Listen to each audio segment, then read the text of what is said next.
ઘણી ઘણી વાત થઈ. પોતપોતાના અનુભવ પ્રમાણે હવે કક્ષા કેળવી એવી વાત કરી.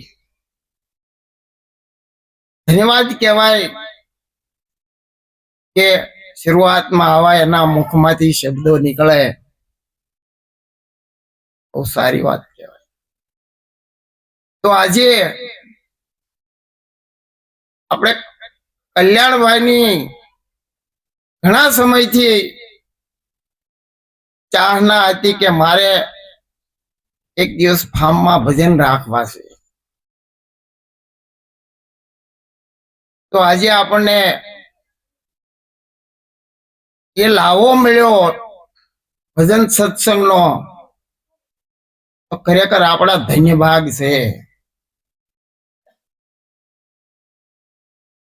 પણ એ લાવો તો આપણને મળ્યો છે, તો એનો લાભ ઉઠાવવો આપણે જરૂરી. કારણ જ્યાં સુધી આપણે ભજનમાં આવ્યા છીએ બરોબર છે, પણ અહીંયા આપણે હાજરી રાખવી જરૂરી. જે સંતોના મુખમાંથી જે શબ્દ નીકળે છે, એ શબ્દ ખાલી સાંભળવાના નથી. સાંભળ્યા પછી આપણા પોતાના જીવનની અંદર કઈ રીતે ઉતરે, જે આપણને સંતો વાત કરે છે કે આપણી ભૂલ ક્યાં છે, એ ભૂલ જો આપણને નક્કી થાય અને એ ભૂલ જો સુધારવાની આપણે મહેનત કરીશું, તો આમાં આપણે ડગલા ભરી શકાશે. નકર તો એમ કે ભાઈ ક્યાં ગયા થા ને ક્યાં નહીં, ભોગે જઈ આવ્યા ને ડેલે આજ જઈ આવ્યા, આવું ન થાય. એના માટે આપણે આપણી સુરતા ખગાકાર રાખવાની છે. કારણ કે જ્યાં સુધી આપણી સુરતા જાગૃત નહીં થાય, ત્યાં સુધી સંતો પોકારી પોકારીને જે વાત કરશે, છતાંય આપણામાં કઈ ઉજાસ જેવું નહીં થાય.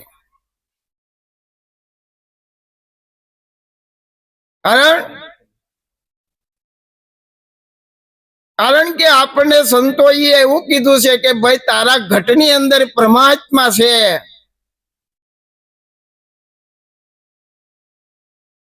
અહોની જે ગાજી જ રહ્યો છે, તો એને તું જગાડ.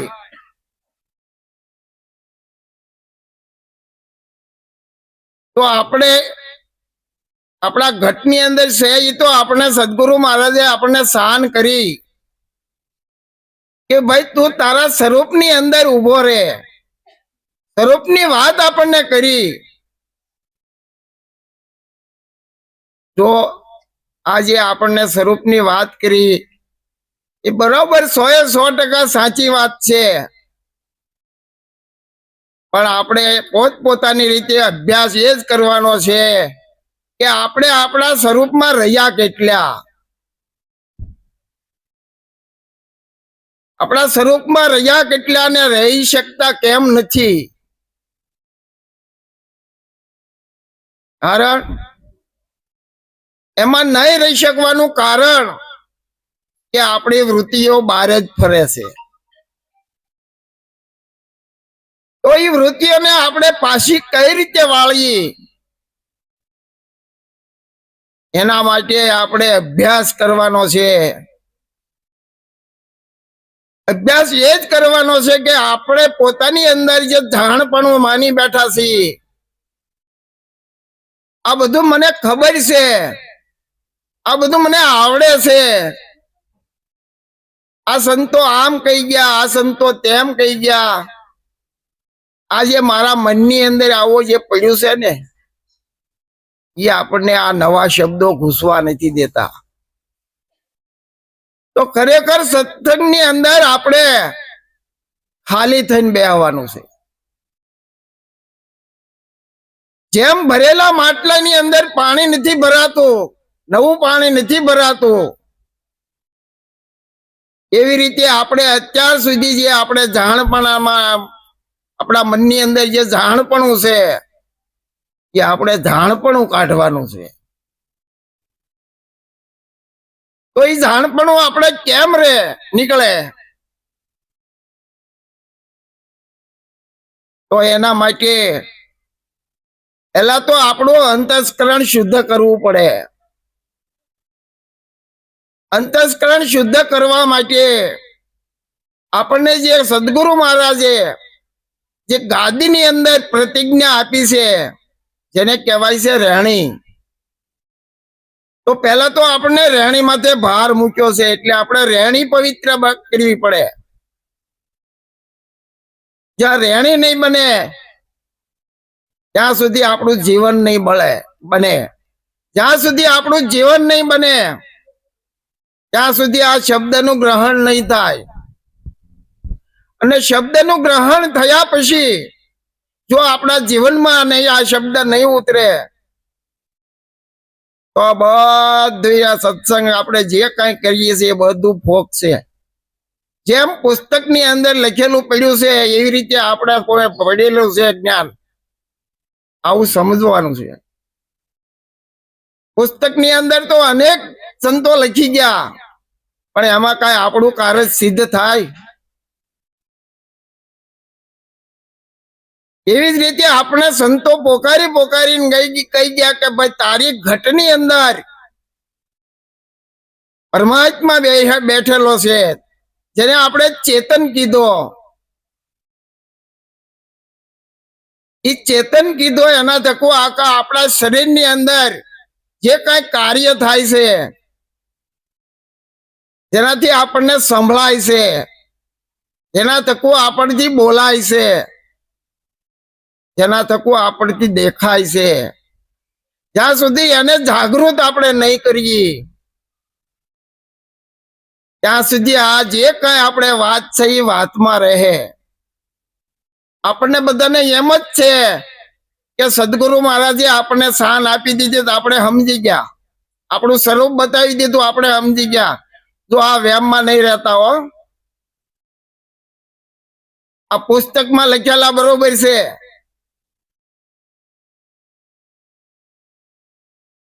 ખરેખર જે સદગુરુ મહારાજે આપણને પોતાનું સ્વરૂપ બતાવ્યું એમાં રોકાણ આપણે કઈ રીતે કરવું. પણ આપણે પોતે વિચાર કરો કે આપણા સ્વરૂપમાં ખાલી આપણને સ્વરૂપમાં ન સુરતા આપણી જાય ત્યાં રહી એમાં કેટલી ઘણી.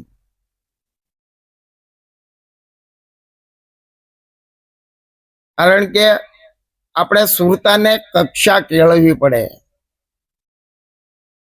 જ્યાં સુધી સુરતા શબ્દની પકડવાની એની કક્ષા નહીં આવે ત્યાં સુધી સુરતા ઠેકાણે નહીં બેહે. એટલે જ્યાં સુધી સુરતા ઠેકાણે નહીં બેહે ત્યાં સુધી આપણું મન કાબુમાં નહીં આવે. જે મન કાબુમાં નહીં આવે ત્યાં સુધી આપણા વિચારો બંધ નહીં થાય. અને જ્યાં સુધી આપણે વિચારો કરશું ત્યાં વિચારો પણ બધા બહારના જ છે. તો આપણું જે મન છે એ બહાર ડોળા કરે, જેની આપણે કહીએ છીએ વૃત્તિ. વૃત્તિ જે બહાર રખડ્યા કરે છે ત્યાં સુધી આપણી અંદર રહેલો જે પરમાત્મા છે એ જાગશે નહીં. કારણ કે સંતો આપણને પોકારીને કહે છે કે ભાઈ તારા ઘટમાં ગોવિંદ બોલે. બધાને ખબર છે કે તારા ઘટમાં જ ગોવિંદ છે. તો એને જગાડવા માટે શું કરવું? કારણ કે ઘટ ભીતરની અંદર તો હાડ માંસ ને રુધિર જ છે. પોતાના શરીરની અંદર હાડ માંસ ને રુધિર જ છે, ત્યાં કઈ અંજવાળું છે નહીં, ત્યાં અંધારું છે.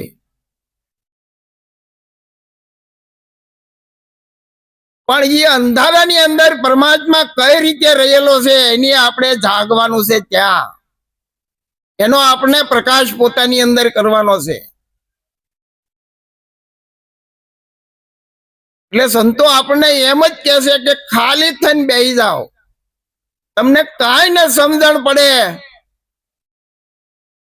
તો ખાલી તમે અંધારાને પણ જોયા કરો. કારણ આખું વિશ્વ તો આપણને શું દેખાય? અંધારું જ દેખાય ને. ખાલી અંધારાને જોયા કરો. જો સતત આપણે સુરતા અંધારાને જોયા કરશું તો આ વિચારોના ડામાડોળા બધા બંધ થઈ જાય. જો વિચારો બંધ થઈ જાય તો બોલવાનું જ ક્યાં આવે છે? ભૂત ક્યાં આવે છે? ભવિષ્ય પણ ક્યાં આવે છે? તો ખાલી વર્તમાન છે. પણ આપણે વર્તમાનમાં રહી નથી શકતા છે ને, આપણે રહી નથી શકતા.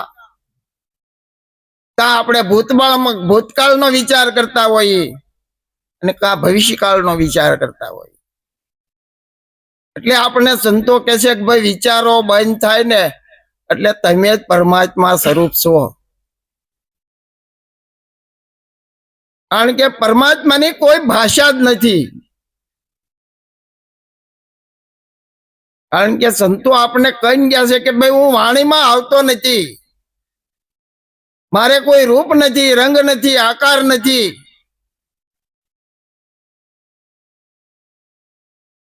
જો આપણને રૂપ દેખાતો હોય, રંગ દેખાતો હોય, આકાર દેખાતા હોય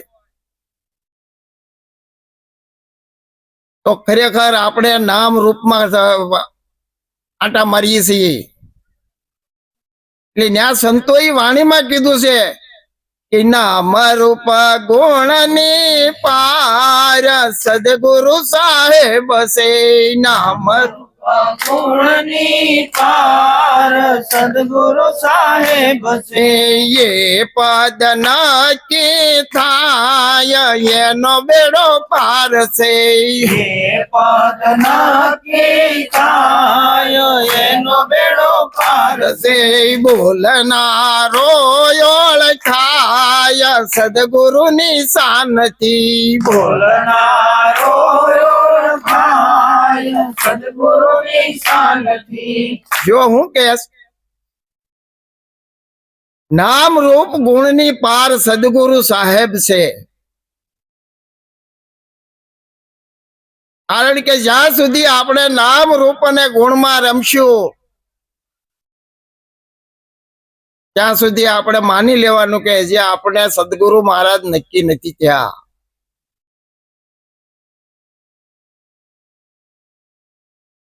અરે આપણને નામ રૂપ ગુણની પાર જો આપણે આપણી દ્રષ્ટિ જાહે, આપણી સુરતા જાહે તો પરમાત્મા જ છે. પરમાત્મા સિવાય બીજું કાંઈ છે નહીં.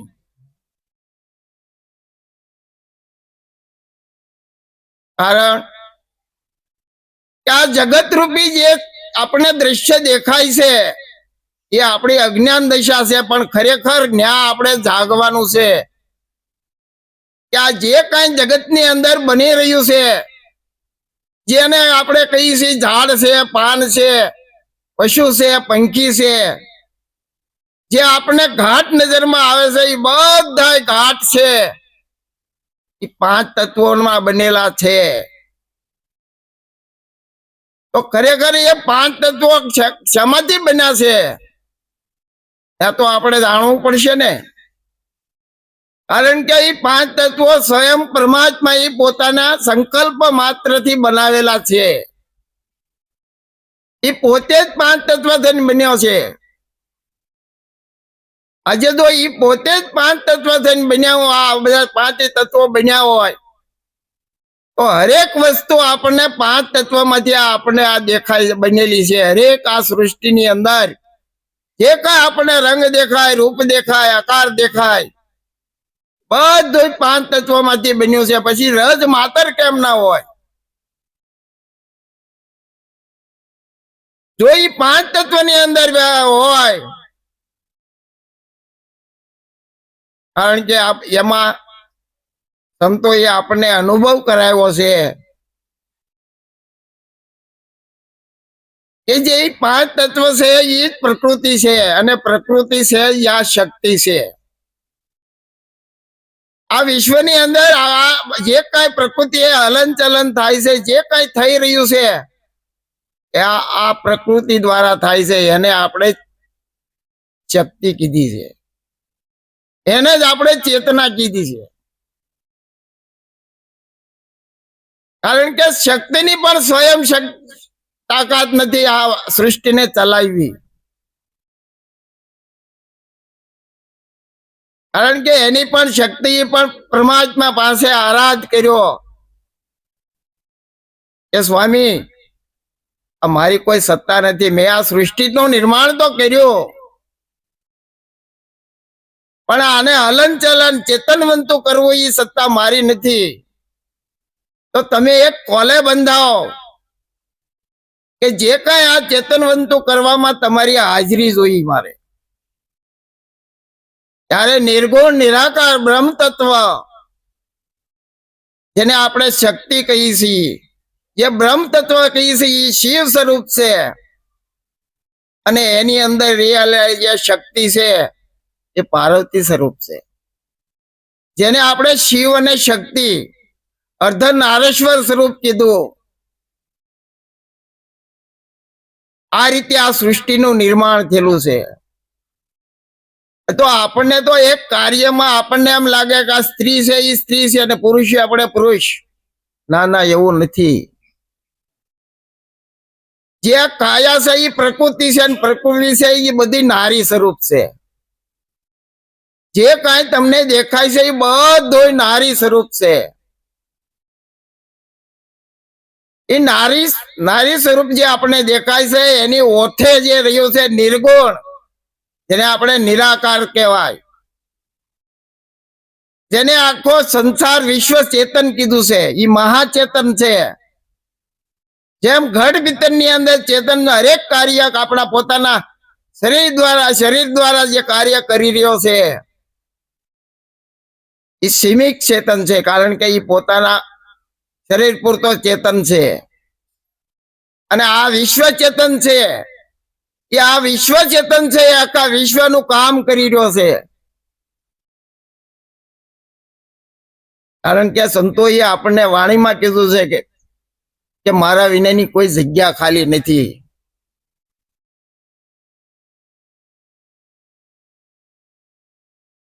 કારણ કે આ વાત જે છે એ મારી ઘરની વાત નથી,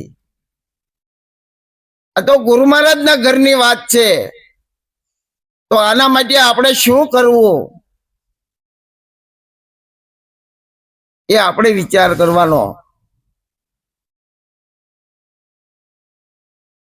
કે ભાઈ આપણે જે આપણે સ્વરૂપ બતાવ્યું છે એ સ્વરૂપનો જ આનંદ લેવો છે, તો આપણે આનંદ લઈ જ છીએ. આ જે આપણને આનંદ છે એ આ ઘડી કલાક 2 કલાકનો છે. અહીંથી કદાચ ઘરે જાઓ ને ઘરે કાંઈક થોડું ઘણું આડાવડું કામ થયું હોય છે તે આપણો આનંદ વિખાઈ જાય ને. રસ્તામાં ગાડીને પંચર પડ્યું હોય તો આનંદ વિખાઈ જાય ને.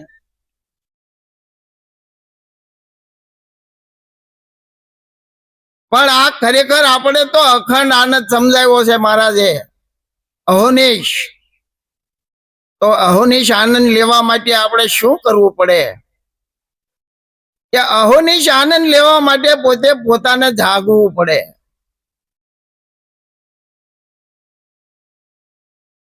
એના જાગવા માટે આપણે આપણા સ્વરૂપમાં રહેવું પડે. ને આપણું સ્વરૂપ જ્યાં હોય ને, આપણને જે કઈ વસ્તુ આપણને દેખાય છે એમાં જો આપણું સ્વરૂપ દેખાતું હોય તો માનવાનું કે આપણી થોડી થોડી એમાં જાગૃતિ આવી છે. નકર હજી હું તમે બધા ન્યાન્યા જ છીએ.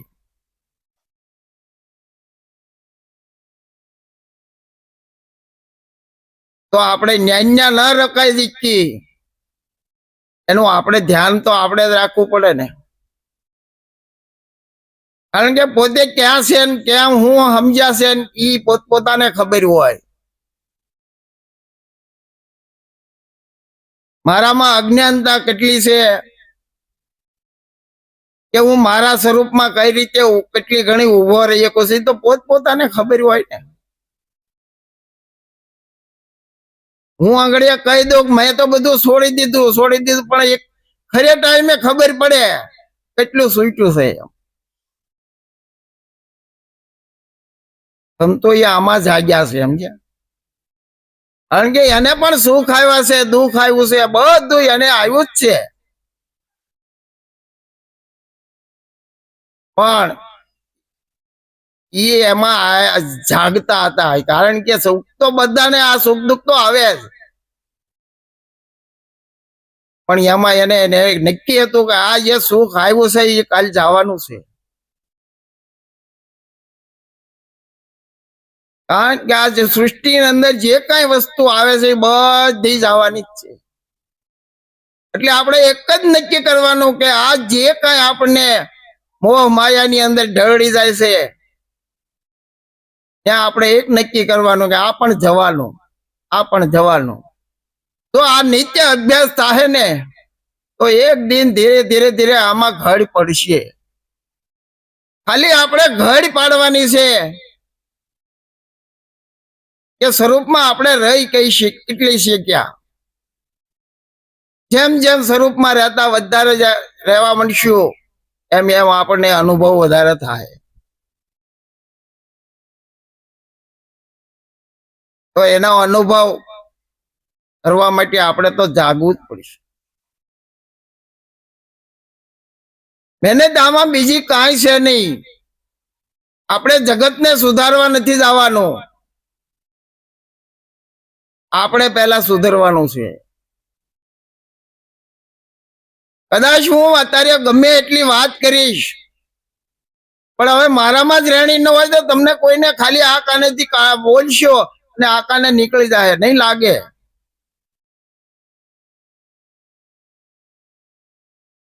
એટલે પહેલા આપણે રહેણી પોતપોતાની રહેણી સુધારો. એ આ વસ્તુ એકી સાથે થાય એવું નથી. એના માટે નિત્ય આપણે મહેનત કરવી પડે. એટલે આમાં કઈ લાંબી મોટી વાત નથી. ખાલી વાત એટલી જ છે કે જે કઈ આપણે જન્મો જન્મથી જાણતા આવ્યા છીએ, જે કઈ આપણે પોતાને અનુભવ થયો છે, જે આપણે દાવા લઈને બેઠા છે એ દાવા છોડવાના છે. જો દાવા છૂટી જાહે તો હરેક જગ્યાએ તમારી કોઈ તમને ક્યાંય આસક્ત થશો નહીં, કોઈ તમને બાંધશે નહીં. તમે છૂટા ને સ્વતંત્ર જ છો.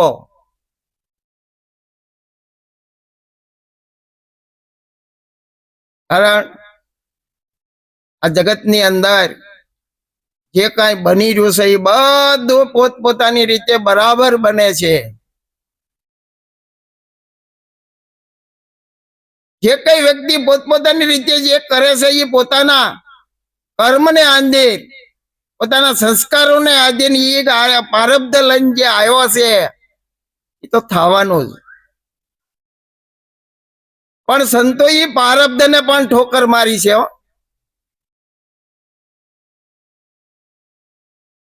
કારણ કે આપણે જોઈ છીએ આ રાજા મહારાજા જે સંતો થઈ ગયા, જેના બુદ્ધ ભગવાન, મહાવીર સ્વામી, રાજા ભરતરી, રાજા ગોપીચંદ, એને સાચું સમજાઈ ગયું. કારણ કે એના પ્રારબ્ધમાં લખેલું જ હતું એને રજવાડું. પણ જયારે એને સાચું સમજાઈ ગયું કે ઠોકર મારી દીધી કે આ બધું ધૂળ સમાન છે, જ્યારે એને સદગુરુના શબ્દ કાને પડ્યા કે આ વિશ્વની અંદર આ બધું તને જે થશે એ બધો ભ્રમ છે, આ ભ્રમ જયારે એને ભાંગી ગયો ને એટલે ઘર છોડીને નીકળી ગયા. એટલે આપણે તો સીધો ને સાદો માર્ગ બતાવ્યો સદગુરુ મહારાજે કે ભાઈ આમાં કઈ ઘર છોડવાનું નથી, કઈ ધંધો પણ છોડવાનો નથી, કઈ પુત્ર પરિવારથી અલગ પણ થવાનું નથી, અને આપણે ભજન કરવાનું છે. તો ખરેખર પેલા તો ભક્તિ આપણે ઘરથી વરાય. ઘરની અંદર કોઈની ઉપર રાગ ન રખાય, કોઈની ઉપર દેશ ન રખાય.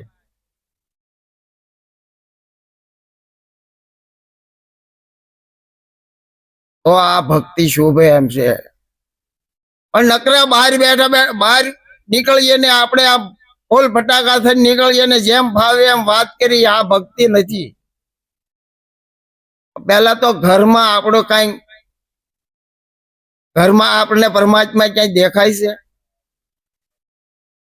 કારણ કે આપણા જે બાળકો છે, આપણો પુત્ર પરિવાર છે, એમાં આપણને પરમાત્મા પહેલા દેખાવો જોઈએ. જો એમાં દેખાવા મળશે તો સગાવાલામાં પણ આપણને ક્યારેક સુરતા લાગશે કે ના ના છે બધા પરમાત્માના સ્વરૂપ,